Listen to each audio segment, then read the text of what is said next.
আজ মাশরুম রান্না করব।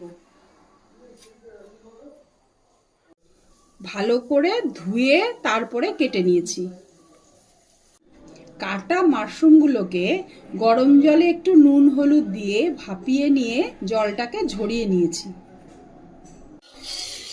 কড়াইতে তেল গরম হয়ে গেছে, আমি সর্ষের তেল দিয়েই রান্নাটা করছি।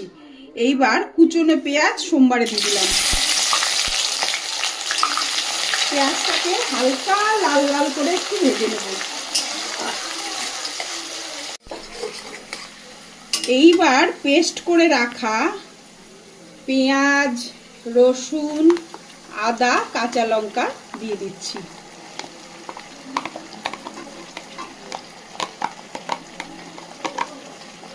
ভালো করে মিশিয়ে নিচ্ছি মশলাকে।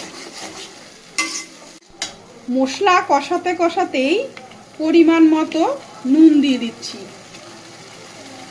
পরিমাণ মতো হলুদও দিয়ে দিচ্ছি। ভালো করে তেলের সাথে মশলার সাথে কষিয়ে নিচ্ছি। কালার হবার জন্য অল্প পরিমাণে রেড চিলি পাউডারও দিয়ে দিচ্ছি। এবার মিশিয়ে নিচ্ছি রেড চিলি পাউডার। মশলা ভালো করে কষাতে কষাতে 1 প্যাকেট মিট মশলার গুঁড়ো দিয়ে দিচ্ছি।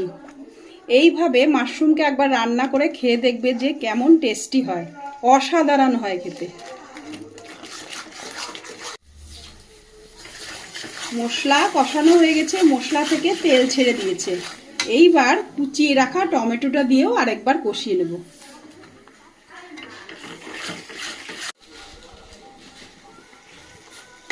টমেটোর সাথে মশলাকে ভালো করে কষিয়ে নিয়েছি। এইবার এই কষানো মশলার মধ্যে ভাপিয়ে রাখা বা সেদ্ধ করে রাখা মাশরুমটা দিয়ে দিচ্ছি।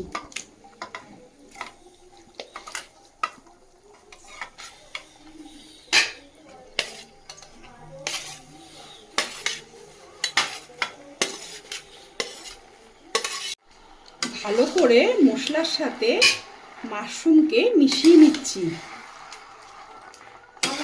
এইভাবে কিছুক্ষণ কষিয়ে নিতে হবে। ভালো করে যত কষানো হবে মশলার সাথে ততই টেস্টি হবে। এবার লো ফ্লেমে, গ্যাসের ফ্লেমটা লোতে রেখে ঢাকা দিয়ে দেবো একটা। কষাতে কষাতে ভালো করে ভেজে রাখা আলু দিয়ে দিয়েছি, দিয়ে আবার এর সাথে ভালো করে মিশিয়ে কষিয়ে নিচ্ছি। প্রায় 30 মিনিট মতো এই লো ফ্লেমে রেখে রেখে কষিয়ে নিয়েছি ভালো করে মশলার সাথে। এইবার